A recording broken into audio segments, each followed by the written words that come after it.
Olá, Homo sapiens, aqui, professor Francisco Anselmo, do canal Biologia na Cabeça. Estou com meu colega conterrâneo, professor de Biologia, Henrico Blota, do Clube da Genética. Clube da Genética e Biologia na Cabeça, comigo, professor Francisco, em parceria para te ajudar no Enem, nessa última semana, nesses últimos 10 dias, menos de 10 dias, professor Henrico.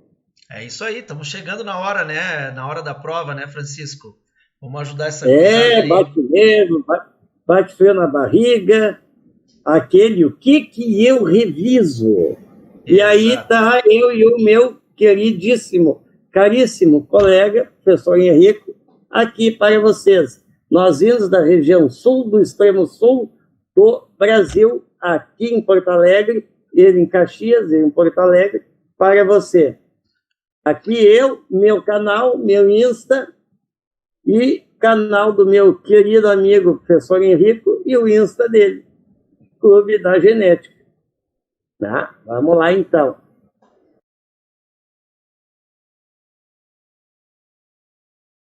Professor Blota. Vamos lá. Bom, o que você quer me dizer para os alunos? O que eles precisam saber? Este assunto é um assunto que dá bastante margem aí para a gente conversar, né? Infelizmente a gente tem que ser um pouco objetivo aqui e trazer aquelas diquinhas mais rápidas para vocês, né, pessoal?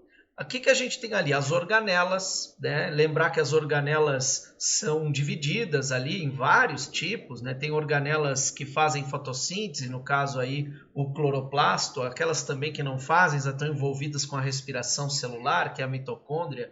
E eu destacaria aqui, Francisco, acho que é uma organela que chama um pouco a atenção de provas, que é o lisossomo, né?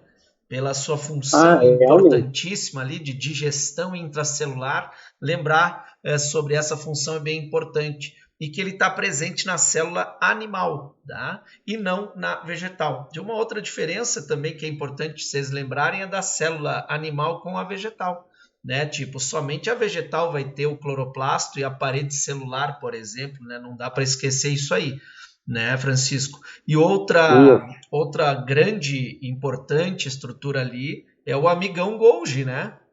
O Golgi, que é o grande responsável aí pela secreção celular, né? Que é uma função importante ali dentro da célula, mas ele está presente tanto na vegetal como na animal. E para tu ter ideia, professora, a citologia, conforme meus cálculos, nos últimos 6 anos de prova, incluindo a digital, teve 18 questões, não teve um ano, uma edição que não teve. Em 2017, 18 e 19 foram 4 questões. Aí, em 2020, uma questão e na digital, 2 questões. Eu acho que é sempre bom eles lembrarem da origem endossimbiótica, que porque eles sempre gostam de tocar. Aí o aluno vê ali Margalis, socorro, que é isso? Já fica meio perdido, mas a ideia é muito simples, né? Uma ideia fantástica e ao mesmo tempo simples, que traz que as mitocôndrias e cloroplastos, elas são derivadas de procariotos ancestrais. Então, a mitocôndria ela era uma bactéria aeróbica e o cloroplasto uma cianobactéria. E tem uma prova muito importante disso, né, Francisco, que é a presença do DNA nas duas organelas, tanto na mitocôndria como no cloroplasto. E esse DNA, ele tem uma origem sempre materna, né? É uma coisa que o Enem cobra muito, essa questão da origem materna da mitocôndria. Vocês não podem esquecer isso, viu, pessoal? E uma coisa, usando essa imagem aqui, que é interessante para eles, ó, a fotossíntese, ela usa a energia luminosa e vai produzir a molécula orgânica, no caso a glicose e oxigênio, que é justamente o que a mitocôndria vai usar, a glicose mais o oxigênio, e vai gerar o gás carbônico e água, que é um produz a matéria-prima para o outro. Exatamente, o CO2 e água gerado pela mitocôndria pode ser usado pelo cloroplasto mais energia luminosa, no caso, para fazer a glicose.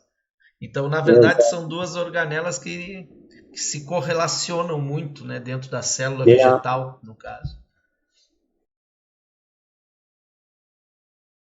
bioenergética. Manda brasa. Então, ali na mitocôndria, ela utiliza como fonte de energia a glicose, ali, C6H12O6. E essa quebra ocorre em 3 etapas. Na glicólise, que ocorre no citosol, aí lá dentro da mitocôndria nós vamos ter, aqui o ciclo de Krebs, que é na matriz mitocondrial, e a cadeia respiratória, então, nas cristas mitocondriais. Isso. E ali no cloroplasto, o que a gente teria ali? A produção de substância orgânica. No caso, a fotossíntese, ela produz a matéria orgânica, produz a glicose. E aí temos 2 momentos. Esses 2 momentos são inteiramente no cloroplasto. Não é como a respiração ali, que o Francisco colocou no caso ali, a glicólise, ela era no citoplasma. Agora, o cloroplasto inteiramente vai fazer a fotossíntese, tanto a fase clara quanto a fase escura da fotossíntese. A fase clara vai usar a energia luminosa e a fase escura não usa a energia luminosa. Tá? Isso é bem importante que eles lembrem.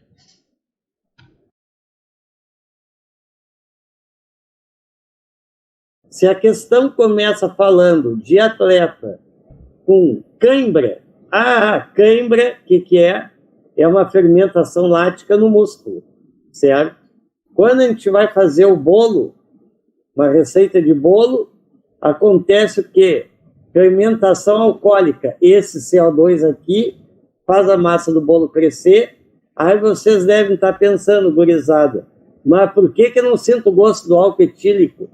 Porque como a massa está crescendo lá no forno, o álcool vai volatilizado em microsegundos. Bom, vamos ver um pouquinho agora de um caso das membranas, aqui é importante, né? Lembrar das membranas celulares, ali a membrana plasmática, que ela é lipoproteica e tem uma permeabilidade seletiva. É importante lembrar da osmose e o sal nos alimentos, que é uma coisa que o Enem gosta bastante de colocar. Aqui a gente está vendo 3 células em cima, aí, que é a célula no meio hipotônico, depois isotônico e hipertônico. Ali embaixo a célula vegetal, no meio, igual, hipotônico, isotônico e hipertônico. Prestar muita atenção, principalmente nessa situação 1 e 3, tá? Na situação lá de cima, na esquerda, a célula numa solução hipotônica, ela vai ganhar água. Se é uma célula animal, ela rompe, sofre lise, porque não tem a parede celular. E se é uma célula vegetal, ali embaixo à esquerda, ela não se rompe, ela vai ficar com água, vai receber água, mas ela não vai se romper. Também prestar atenção no que acontece se a gente colocar sal em determinado tipo de alimento. Se você salga determinado alimento, o papel pode ser conservação desse alimento. O alimento, quando ele tem sal na volta, ele impede que as bactérias e fungos decomponham esse alimento, porque provoca a perda de água desses decompositores. Então, é para era a produção de charque no sul do país para mandar para outros lugares. Exatamente, a produção do charque gaúcho aqui se baseia nisso, né? Salgar o alimento para que não tenha decomposição, conserva-se o alimento. E já teve uma questão disso, falando de batata que uma cozinheira de escola fez. Né? Uma questão, não lembro qual ano agora, né? Mas sempre tem, e esse da batata é batata. É batata. Isso da batata é batata. É batata. Exatamente. Toca o baile, tio. Toca o baile. Então, citogenético. Boa. E aí? Esse é um bom assunto, né? Esse é um bom assunto que vai ter uma questão, certamente, né? Me arrisco a dizer certamente. Esse é... Né? Lembrar esses termos assim, ó, código genético, gene, DNA, o que é um dogma, o que é uma expressão genética. Tipo, o DNA ele vai dar origem ao RNA e depois à proteína. Esse é o dogma da biologia. DNA faz RNA, RNA faz proteína. É assim que os genes se expressam, né? Então, do DNA até a proteína, que é o dogma, é a maneira com que os genes vão se expressar. Então, expressão gênica é isso, é quando o gene, que é o pedaço de DNA, sofre transcrição, que é fazer o RNA, depois a tradução, que é fazer a proteína. Então acaba expressando esse gene. O código genético é uma coisa que pode confundir, às vezes confunde eles, né, Francisco? Código genético é aquele conjunto de letrinhas lá do nosso material genético, né? A cada trinca de letras, cada trinca de nucleotídeos, na verdade, nós temos um código, que é um códon, e esse códon corresponde a um aminoácido. E aí nessa imagem ainda vocês estão vendo a duplicação do DNA, que é semiconservativa, nunca esquecer isso.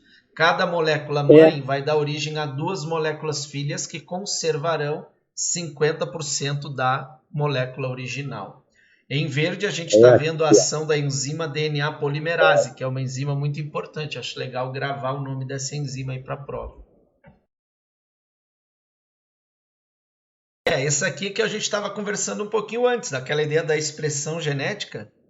A proteína, essa é uma frase importante, a proteína expressa o gene. O que quer dizer isso? Que o DNA ele vai sofrer uma transcrição, vai fazer o RNA, depois uma tradução e vai dar origem à proteína, vai dar origem à síntese proteica. Tá? A partir daí, tem uma coisa que pode ser invertida, que vai acontecer em vírus apenas, que é essa seta que está invertida ali no rosa, que é a transcrição reversa, onde o RNA dá origem a um DNA. Isso é comum acontecer no grande vírus, no HIV, né, que é o vírus causador da AIDS. Então, essa transcrição reversa não é um fenômeno que acontece nas células, é um fenômeno que acontece, claro, acontece nas células, mas somente por ação de um vírus, né? A célula naturalmente não vai fazer isso.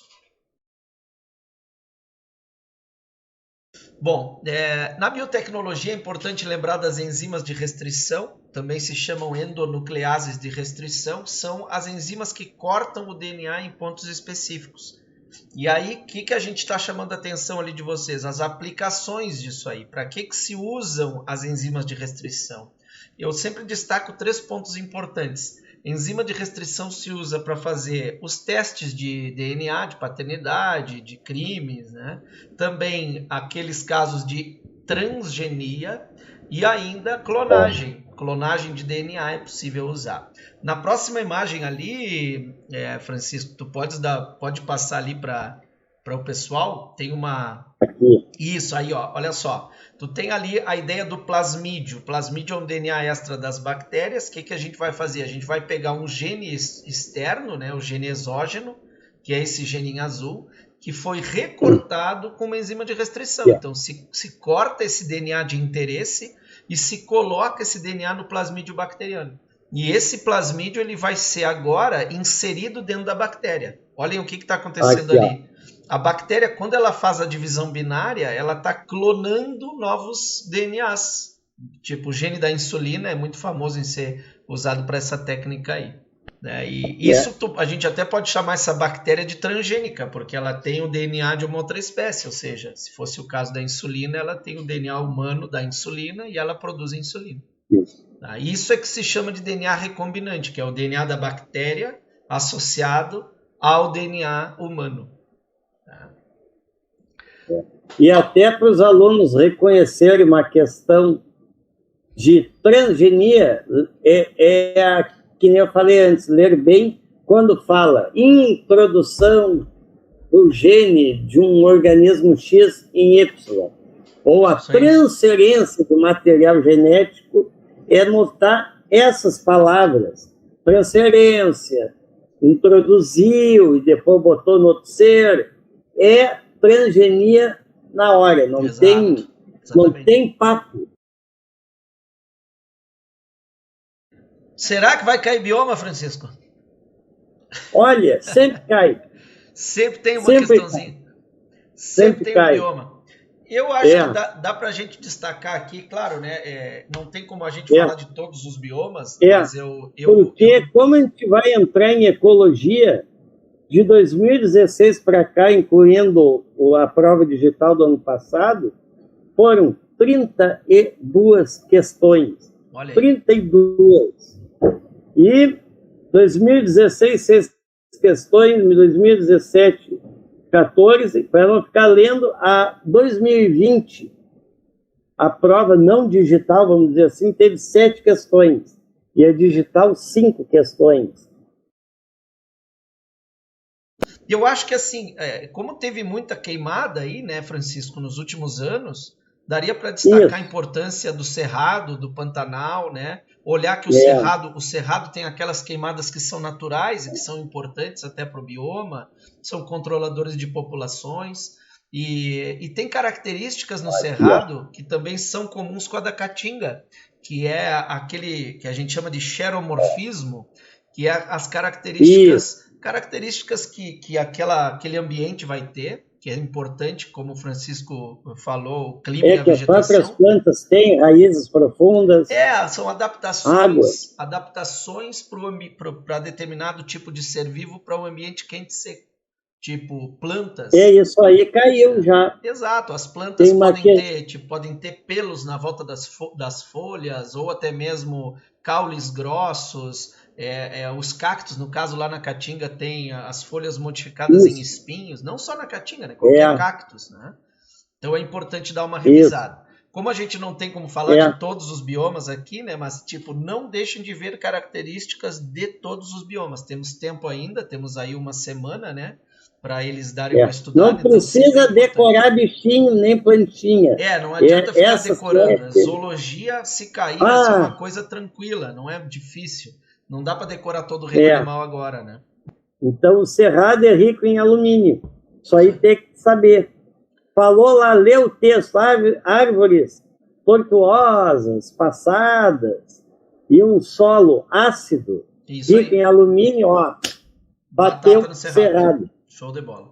Não tem que estar pensando muito. Né? E também não me pensem muito na questão, por favor. E aqui o manguezal, que é um berçário de vida.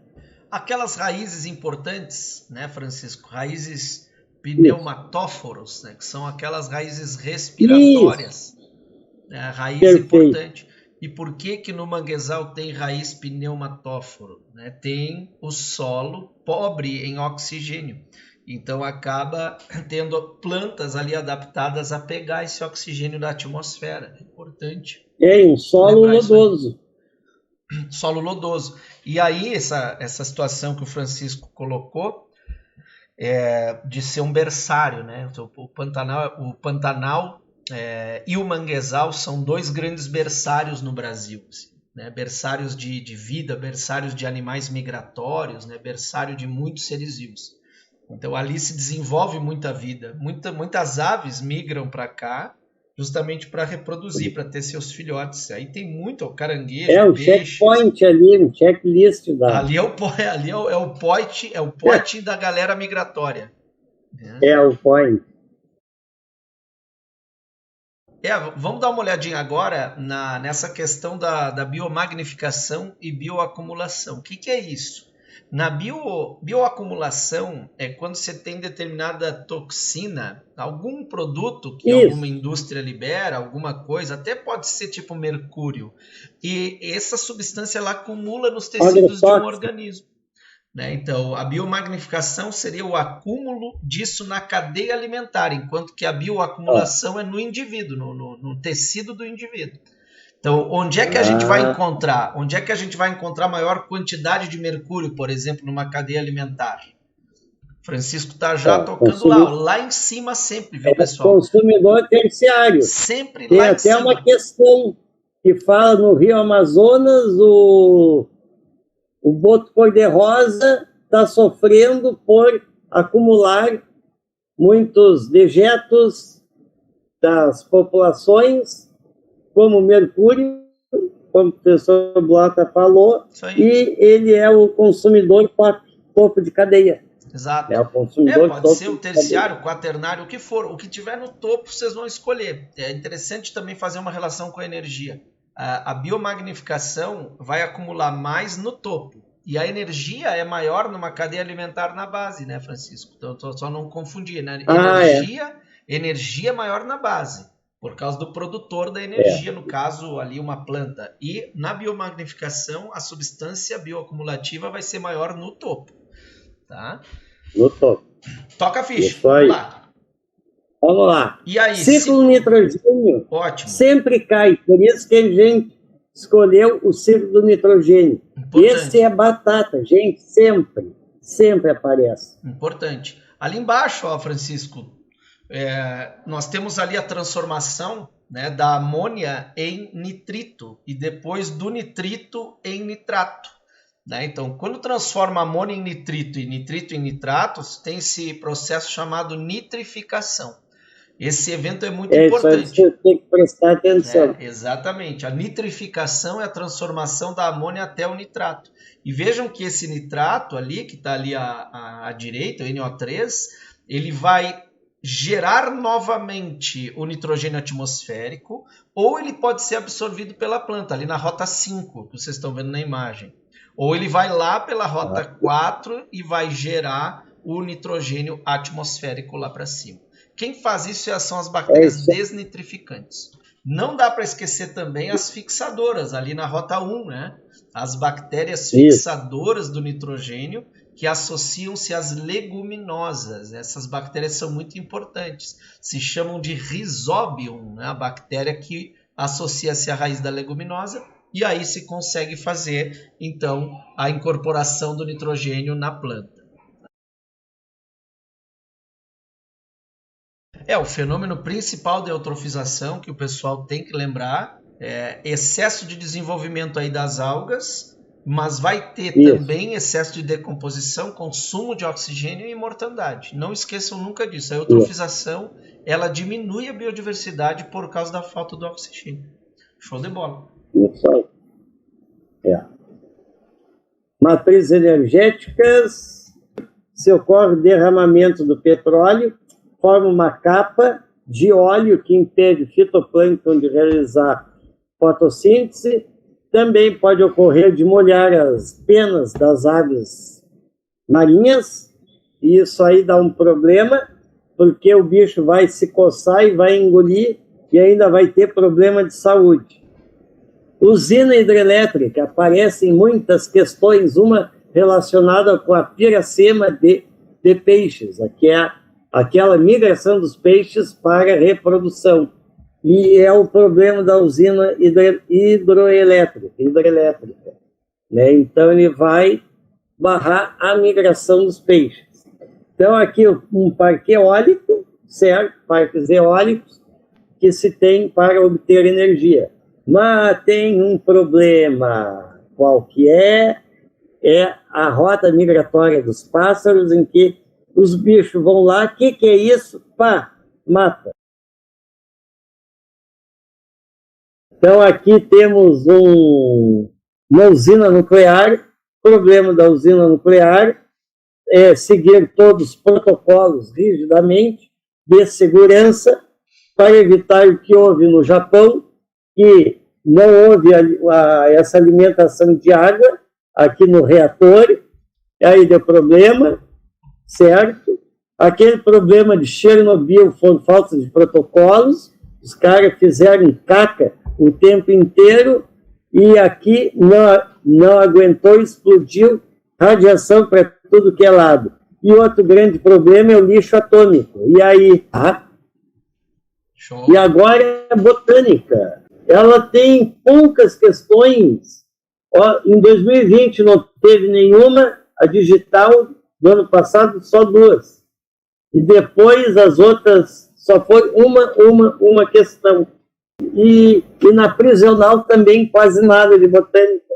Mas falando em botânica, essa árvore filogenética já fala tudo, porque o que eles pedem geralmente é o grão de pólen, né? Aquela diferença, gimnospermas, angiospermas, ou até em relação às briófitas e pteridófitas que dependem da água. Aqui depende o quê? Dos agentes polinizadores. O vento são as gimnospermas, que é o único agente polinizador, e angiospermas são insetos, aves, mamíferos, vento também, e por aí vai. Vasos condutores, esses todos têm, porque sempre cai uma questão disso aqui, sempre cai. Sempre cai, importante. Exatamente, sempre cai. E é importante também pegar a questão do cladograma em si, né? Acho que vale também, além disso que o Francisco está citando, que é muito importante, essa ideia do funcionamento do cladograma, que daqui a pouco vai aparecer essa imagem com animais. E não é uma questão de zoologia necessariamente, é uma questão de evolução que pode aparecer.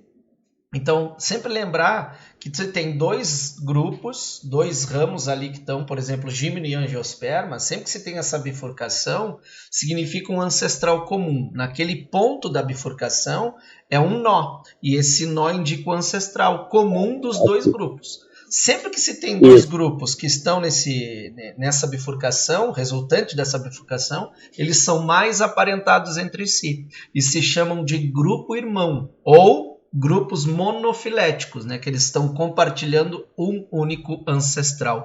Então, nesse cladograma aí, o grau de parentesco maior é entre Gímeno e Angiosperma, do que se a gente fosse comparar Gimnosperma com Pteridófita ou Pteridófita com Briófita. É importante ainda ali apontar o ponto dos vasos condutores de seiva. Onde é que surgem os vasos condutores de seiva? Surge antes das pteridófitas. Então, o ancestral anterior às pteridófitas desenvolveu os vasos condutores de seiva. É que a nossa samambaia de casa. Exato, nossos samambaias. Então, todos os seres a partir dali devem ter vasos condutores. Então, vejam que isso exclui a briófita. Então, a gente está olhando de baixo para cima, né, naquela linha reta de baixo para cima, os vasos condutores a partir dali é que aparecem. Nunca esqueça, se eu estou desconsiderando o grupo anterior, esse grupo anterior, no caso briófita e alga, não vai ter o vaso, né? Não vai ter semente, não vai ter flor e fruto. Tomem cuidado para essa interpretação também. Tipo, embrião protegido, embrião retido no gametófito feminino, isso tem em todas as plantas a partir da briófita. Agora, vaso condutor não é em todas, é a partir, né, da pteridófita nesse cladograma. Isso aí, perfeito, o que mais precisam. Então, desejamos a essa gurizada aí boa sorte, boa prova. Sorte não, né? Porque sorte é para quem não estudou, né, professor? Né? Ah, com certeza. Boa prova, né? Uma boa prova, que tenham calma, tranquilidade aí, espero que dê tudo bem. E Deus queira caia alguma coisinha aí que a gente comentou com vocês, né?